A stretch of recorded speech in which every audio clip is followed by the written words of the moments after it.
Vamos então abrir para as perguntas. Quem tem? Aqui, ó.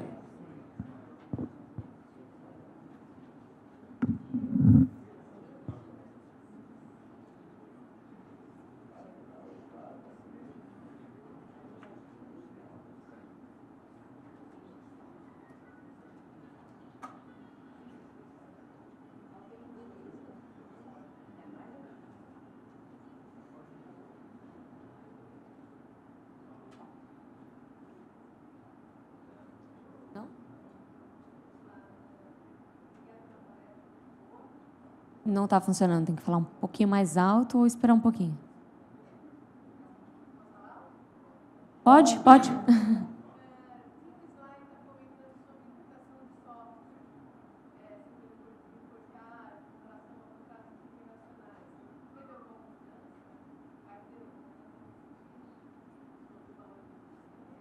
Bom, existe... Acho que eu vou pegar. Alô? Importação de software, essa é a pergunta? Eu falei da exportação, mas pode falar sobre...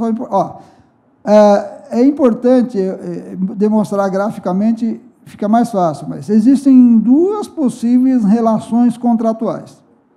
A relação que passa direto entre o detentor da tecnologia, do software e o usuário final, e quando eu passo por um distribuidor. Usuário final, Volkswagen. Fornecedor, Microsoft.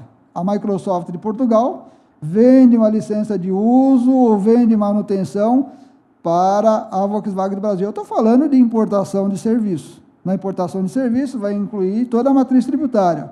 O imposto de renda, o PIS, pela modalidade importação não cumulativa, 7,6, calculado por dentro, o PIS não, o COFINS, o PIS de 165, mais o ISS de acordo com a alíquota do município. Tributação como qualquer outro serviço. Eu tenho um segundo cenário, eu tenho aqui dentro a Abrasoft, que tem um contrato com a Microsoft, ela paga direito de distribuição para a Microsoft e no segundo momento ela vende para a Volkswagen. Na relação entre a Abrasoft e a Volkswagen, eu estou falando de licenciamento de uso, eu vou ter toda a matriz tributária, vou ter o imposto de renda e contribuição social, que é de acordo com o lucro, eu vou ter o ISS de acordo com a alíquota do município, eu vou ter o PIS e o COFINS, que na sua grande maioria são pela modalidade cumulativa, 3,065, respectivamente. Agora, no segundo momento, a Microsoft vai receber da Abrasoft o quê? Serviço? Não, vai receber direito de distribuição. É um pedágio, é um FII que a Abrasoft paga para a Microsoft, para poder ter o direito de, no momento seguinte, licenciar o usuário final. Sobre esta remessa de direito de distribuição, o único imposto que incide é o imposto de renda, que vai variar se tiver ou não tratado para evitar a dupla tributação, mas que, em geral, é 15%. E mais, esse imposto que é retido na fonte pode ser compensado pela titular do software lá fora para pagar os tributos devidos dentro do país. Então, um contrato de distribuição bem feito representa praticamente custo zero. Por quê? Em vez de você pagar os 100% do direito autoral, você paga 85%, recolhe, manda o DARF para o teu parceiro e ele compensa lá fora. Então, essa distinção entre negócios, aquisições, importação de serviço feita pelo usuário final, e quando eu tenho um negócio que não é importação de serviço, mas é o pagamento de direito de distribuição pelo representante da empresa estrangeira aqui no Brasil. Eu falei do distribuidor. No meu exemplo está a Microsoft.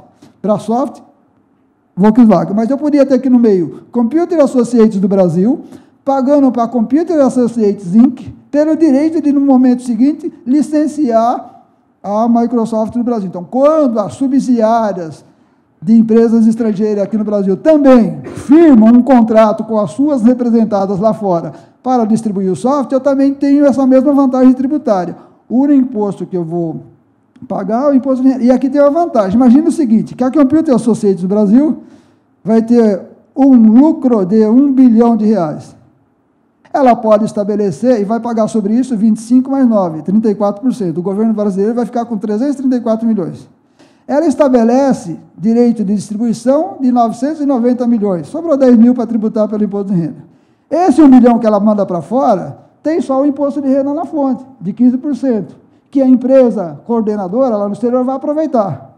Aqui dentro, ela ia ter 1 milhão de lucro, pagou 990 de direito de distribuição, tem 10 mil para tributar. Então, eu saio, em vez de eu pagar 34% sobre o lucro no Brasil e depois distribuir esse lucro lá fora sob a forma de royalty, eu pago o valor que eu iria ter de lucro como direito de distribuição e eu diminuo a minha base de cálculo do imposto de renda, de 34%, troco por uma alíquota de 15%, que por acaso é recuperada lá fora e fica custo zero. Então, esta é a melhor matriz tributária para quem representa software de origem estrangeira no Brasil.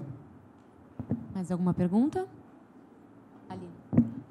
Parabéns, doutor Manuel, parabéns, doutora. É referente à periodização, eu me lembro que a ABS tem um artigo já que fala sobre isso, já sobre periodização, e em São Paulo já existem cases já de sucesso que os juízes não reconhecem mais a situação de empregado do pejotizado. Eu queria saber qual é a visão da senhora a nível nacional, se isso se permeia em outros estados da federação ou é só em São Paulo que está ocorrendo isso? Na verdade, é o seguinte, nenhum caso de reconhecimento de vínculo passa por uma regra geral. Cada caso vai ser avaliado pelo juiz individualmente. Então, o que acontece é que você tem alguns juízes com um olhar um pouco mais flexível. E você pode ter aquelas situações que, efetivamente, apesar de uma reclamação no âmbito de PJ...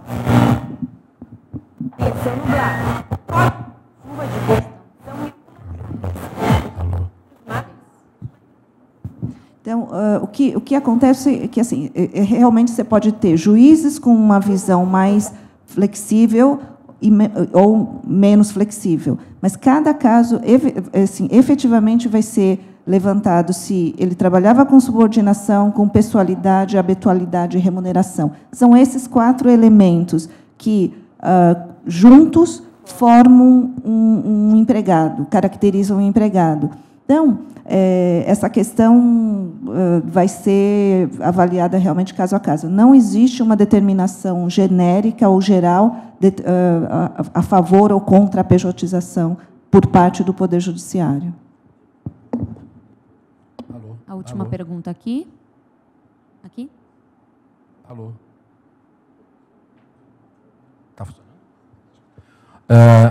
Na verdade, a título de colaboração com os doutores palestrantes, eu só queria esclarecer que é prerrogativa exclusiva do Poder Judiciário Trabalhista a determinação de vínculo empregatício. A fiscalização não pode interferir ou se arvorar no direito de determinar, como fez há alguns anos com o setor de TI, e depois resolveram dar um passo atrás, porque eles não têm essa prerrogativa de julgar, nenhum fiscal tem a prerrogativa de julgar se existe o vínculo ou não.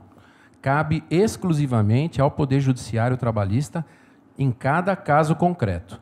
Então, esse é um esclarecimento que eu queria fazer, porque a gente não deve aceitar uma fiscalização que invada essa prerrogativa do Poder Judiciário e deve reagir, deve recorrer administrativa ou judicialmente. É isso. Obrigada. Muito obrigada.